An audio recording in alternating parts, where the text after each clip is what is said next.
अगर आपको इंग्लिश में कहना हो समय क्या हुआ है तो आप इसे इंग्लिश में कहेंगे what time is it, what time is it.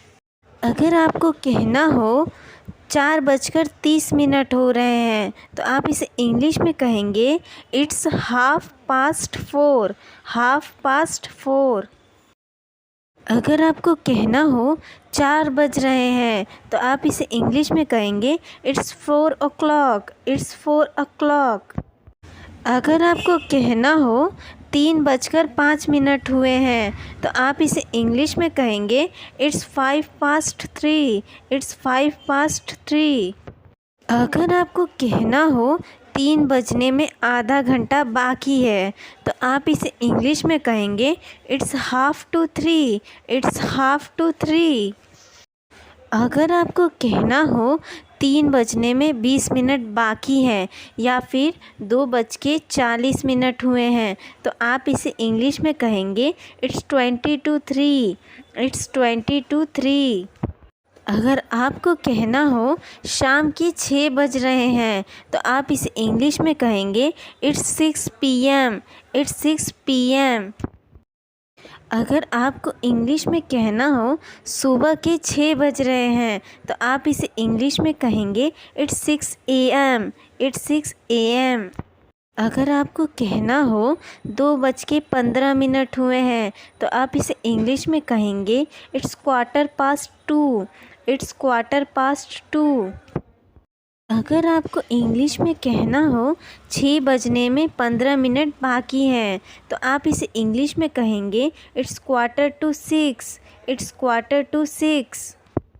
अगर आपको कहना हो 5 बजने में 20 मिनट बाकी है या फिर 4:40 हो रहे हैं तो इसे आप इंग्लिश में कहेंगे इट्स 5:20, इट्स 5:20।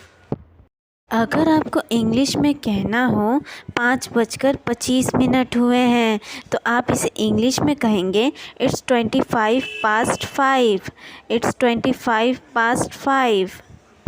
अगर आपको कहना हो 5:50 हो गए हैं तो आप इसे ऐसे नहीं कहेंगे कि 5:50। आप यहाँ पे स्ट्रक्चर चेंज हो जाता है 30 मिनट्स के बाद। आप इसे ऐसे कहेंगे इट्स 10:06, इट्स 10:06। अगर आपको इंग्लिश में कहना हो 3:45 हो गए हैं तो आप इसे इंग्लिश में कहेंगे इट्स 5:45, इट्स 5:45। अगर आपको इंग्लिश में कहना हो 1:40 हो रहे हैं तो आप इसे इंग्लिश में कहेंगे इट्स 22:02, इट्स 22:02। अगर आपको इंग्लिश में कहना हो मैं छुट्टी ले रही हूँ तो आप इसे इंग्लिश में कहेंगे I am taking my day off, I am taking my day off. मेरा समय ख़त्म हो रहा है I am running out of my time, I am running out of my time. मेरे पास ज़्यादा समय नहीं है I don't have much time, I don't have much time. मुझे थोड़ी देर हो गई I got a little late, I got a little late. अगर आपको इंग्लिश में कहना हो मुझे अपने खाली समय में नृत्य करना अच्छा लगता है तो आप इसे इंग्लिश में कहेंगे I like to do dance in my spare time. यहाँ पे स्पेयर टाइम का मतलब है जब आप काम करते हैं तो आपको एक फ्री टाइम मिलता है तो आप उसे कहेंगे स्पेयर टाइम। और आप इसे ऐसे भी कह सकते हैं I like to do dance in my free time. अब मुझे जाना होगा I got a go now, I got a go now. 6 minute हुआ है it has been only 6 minute, it has been only 6 minute. थोड़ा रुको मैं रसोई में हूँ give me a second I am in kitchen, give me a second I am in kitchen. तुम किस समय खाते हो what time do you eat lunch, what time do you eat lunch.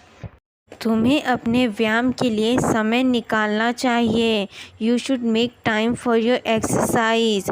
यहाँ पे मेक टाइम का मतलब है समय निकालना तो इसे इंग्लिश में कहेंगे you should make time for your exercise. अपना समय लो और इसे पूरा करो। Take your time and complete it. Take your time and complete it. मेरे पास पर्याप्त समय है। I have enough time. I have enough time. समय भागता है जब मेरा इम्तिहान होता है, तो आप इसे इंग्लिश में कहेंगे time flies when I have my exams. Time flies when I have my exam. मुझे वहाँ 10 बजे तक पहुँचना होगा।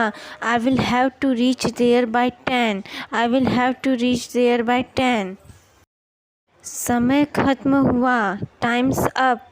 Times up. तुम कब आओगे? When will you come? When will you come? अपना समय बर्बाद मत करो। Don't waste your time. Don't waste your time.